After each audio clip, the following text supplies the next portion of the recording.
Hi hello श्रीपूरकर. चला आपल्या व्हिडिओला सुरुवात करूया. श्री गुरुदेव दत्त, श्री स्वामी समर्थ.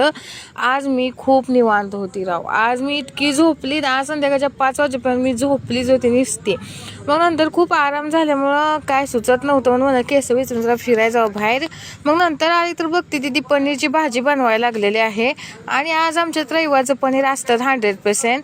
मग तिने हे बघा पनीरची भाजी किती मस्त बनवली. ती अशी दिसायला आहे पण चवीला एक नंबरच आहे. आणि तिलाच मी दरवेळेस भाजी करायला होती, कारण आपल्याला काही एवढी जमत नाही पनीरची भाजी. मी कधी ट्राय पण मारलेली नाहीये.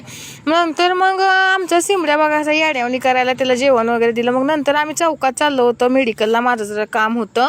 मग जात जात आमची डॉली पिवळी आली माझ्याकडे पळत. कुत्र्याला एका सुद्धा येऊ देत नाही ती गेस्ट हाऊसला, म्हणून मी हाक मारली तर माझ्याकडे पळत आले त्या दोघी जणी मिळून.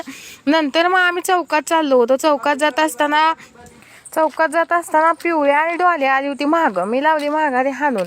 गाड्या खूप येत होत्या आमच्या गेस्ट हाऊसला, काहीतरी होतं त्यामुळे. नंतर मग आम्ही चौकात जात असताना दिदीला म्हणलं चल बाप्पा मी चालते पुढे. म्हणलं मला लय गडबड आहे. म्हणलं तू काय डुगू डुगू चालणार आहे. मग आपला कॅमेरामॅन तर तुम्हाला मी सांगितलंय दिदीच आहे, तेव्हा आपण जास्त टेन्शन घेत नाही शूट घेते ती. नंतर मग आपण जेवाय बसलेलो आहे. आणि आज आमच्या दिदीनं काय केलं, मला जास्त जेवाय दिलं आणि जास्त झालं राव, खरंच सांगते. नको नको म्हणताना एक एक्स्ट्रा दिलं. नंतर टरबूज सुद्धा एक्स्ट्रा खाय दिलं. मी तिला म्हणतो ती दुपारनं खाऊ, पण तिने संध्याकाळी फोडलं. मी एक दोन फोड खाल्ले, त्याच्यावर खाल्लं नाही.